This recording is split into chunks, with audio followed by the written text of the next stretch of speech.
जय गौरी शंकर। मित्रों, ज्योतिष शास्त्र को वेदों का नयन कहा गया है।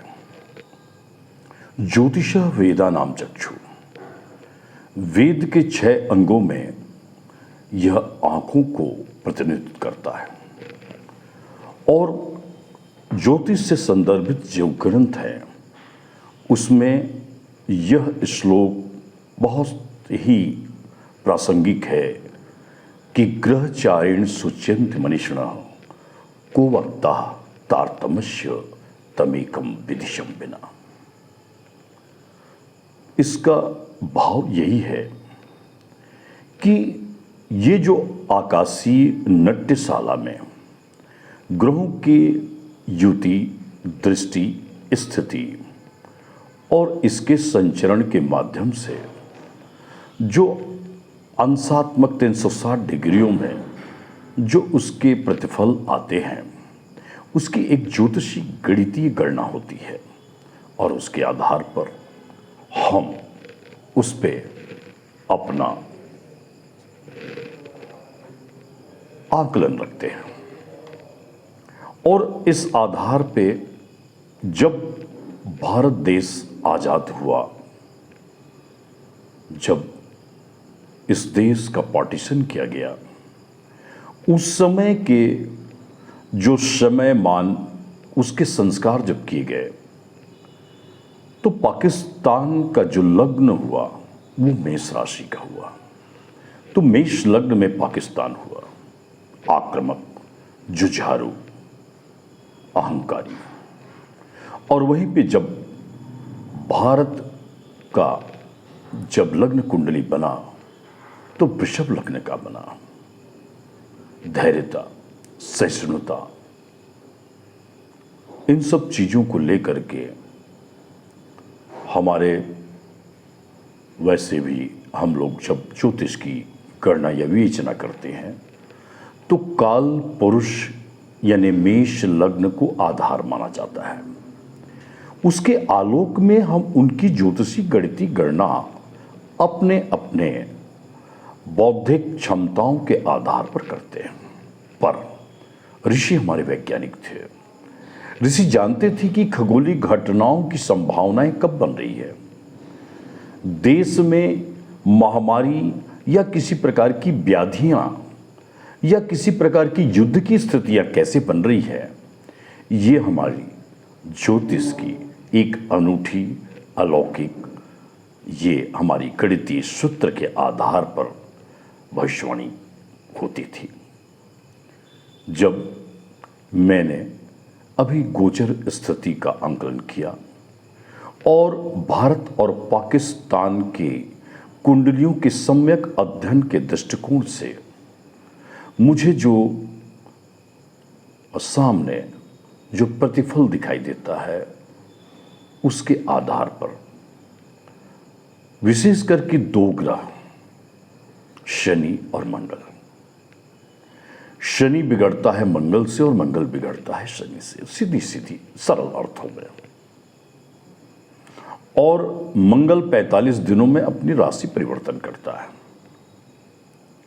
लेकिन वहीं पे शनिदेव 2.5 वर्षों में अपनी राशि परिवर्तन करते हैं। तो यहां पे मंगल अभी वर्तमान में वक्री हो रहा है, मार्गी हो रहा है, फिर वक्री हो रहा है, आ रहा है, जा रहा है। इस प्रकार से 2025 की इन हालातों पे शनि और मंगल की विजिबल और इनविजिबल, दृश्य और अदृश्य जो कटान बिंदु इस भारत भूमि के नक्शे पे और पाकिस्तान की नक्शे पे जो उसके हमें सामने जो फल दिखाई देते हैं वह बहुत ही विध्वंसकारी और नरसंहार की ओर भी दिखाई देते हैं। अभी मंगल नीच का होकर के पाकिस्तान की मेष लग्न की कुंडली के 4th स्थान पे है। पशुता, नीचता, प्रोपगंडा, ये सब आपको दिखाई देंगे। और जब मंगल चतुर्थ स्थान पे चंद्र की राशि पर जब नीच का हुआ तो भयभीत भी होता है मंगल, और वो कमोबेश स्थिति हमें सामने दिखाई दे रहा है।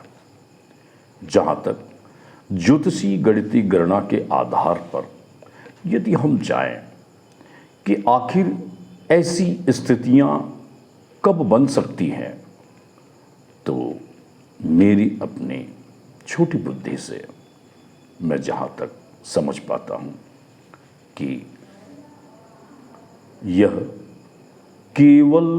केवल कुछ ही दिनों की बात है। इस एक हफ्ते के अंदर भीषण युद्ध होने की पूर्ण संभावना मुझे अपनी ज्योतिषी गणितीय गणना पर लगती है। खास करके अगले हफ्ते मंगल ग्रह का अधिपति देवता मंगल, और उसके लिए वार जो दिया गया है वो मंगलवार है। तो मंगलवार को किसी भी प्रकार की हमें सूचना तत्संबंध में प्राप्त हो सकती है। इस संबंध में हम धैर्यता के साथ, अपनी सहिष्णुता और अपने देश के प्रति प्रेम के साथ हम उस परमात्मा से हमें अपने विजय की कामना करनी चाहिए। खास करके भारत में मंगल की वक्री मार्गी स्थिति और शनि की मीन राशि में अभी गोचर की स्थिति, यहाँ पे धर्म के संबंध में थोड़ी निकृष्ट मानसिकता का भी संघर्ष का संकेत मिलता है इस ज्योतिषी आधार पे, और इससे कुछ मजहबी विवाद, मजहबी संघर्ष वो भी दिखाई पड़ते हैं। ऐसी स्थिति में, ऐसी सूरत में खास करके जो सत्ताधारी है, जो प्रशासन है, इनको भी इसमें छोटी सी घटना भी कभी चिंगारी का काम कर सकती है। इसलिए इस पे ध्यान देने की आवश्यकता हमारे ज्योतिष संदर्भित ग्रंथों के माध्यम से हमें पता चलता है। वैसे भी अभी जो वातावरण है, जो माहौल है, जो लोगों की मन स्थिति है, वह एक बात की प्रसन्नता है कि पूरा देश आज एक होकर के कई वर्षों से, कई दशकों से जो सहता हुआ आ रहा है, अपनी सक्षमता होते हुए भी हम सह रहे हैं। ये हमारी सहिष्णुता हमें निश्चित रूप से विजय दिलाएगी, क्योंकि हम गीता का अनुशीलन करते हैं, अनुकरण करते हैं। यत्र योगेश्वरो कृष्णो यत् पार्थो धनुर्धरः तत्र सर्वज्ञा भूतिर् ध्रुवा नीतिरतिर्मम।